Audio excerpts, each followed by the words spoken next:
Nothing in the world is worth having or worth doing unless it means effort, pain, difficulty. I have never in my life envied a human being who led an easy life. I have envied a great many people who led difficult lives and led them well.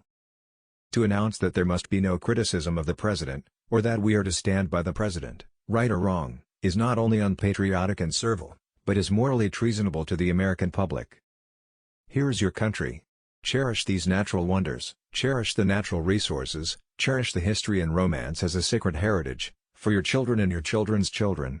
Do not let selfish men or greedy interests skin your country of its beauty, its riches or its romance. Far better it is to dare mighty things, to win glorious triumphs, even though checkered by failure, than to take rank with those poor spirits who neither enjoy much nor suffer much, because they live in the great twilight that knows neither victory nor defeat.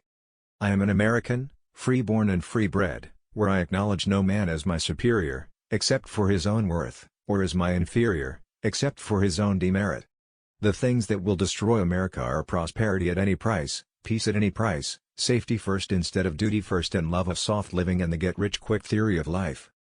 Nothing in the world is worth having or worth doing unless it means effort, pain, difficulty. I have never in my life envied a human being who led an easy life. I have envied a great many people who led difficult lives and led them well. Far better is it to dare mighty things, to win glorious triumphs, even though checkered by failure, than to rank with those poor spirits who neither enjoy nor suffer much, because they live in a grey twilight that knows not victory nor defeat. The best executive is the one who has sense enough to pick good men to do what he wants done, and self-restraint to keep from meddling with them while they do it. The boy who is going to make a great man must not make up his mind merely to overcome 1,000 obstacles, but to win in spite of 1,000 repulses and defeats. This country has nothing to fear from the crooked man who fails. We put him in jail. It is the crooked man who succeeds who is a threat to this country.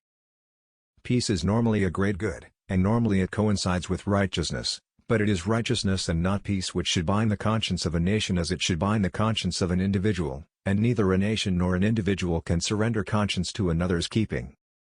Our chief usefulness to humanity rests on our combining power with high purpose.